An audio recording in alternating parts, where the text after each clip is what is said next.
ये आप देख सकते हैं कितनी फैसिलिटी है यहाँ पर। मतलब यहाँ पर ये जो फैसिलिटी ये दी जा रही है ना, मतलब पैसे का मेन मूल नहीं है यहाँ पर। मेन है यहाँ सेवा करना, और इस जगह पे सेवा करना इनक्रेडिबल कमाल है।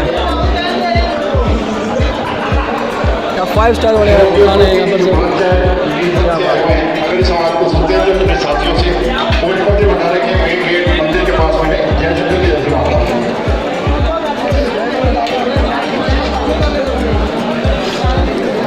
अपनी यात्रा को 5:30 को जारी रखें।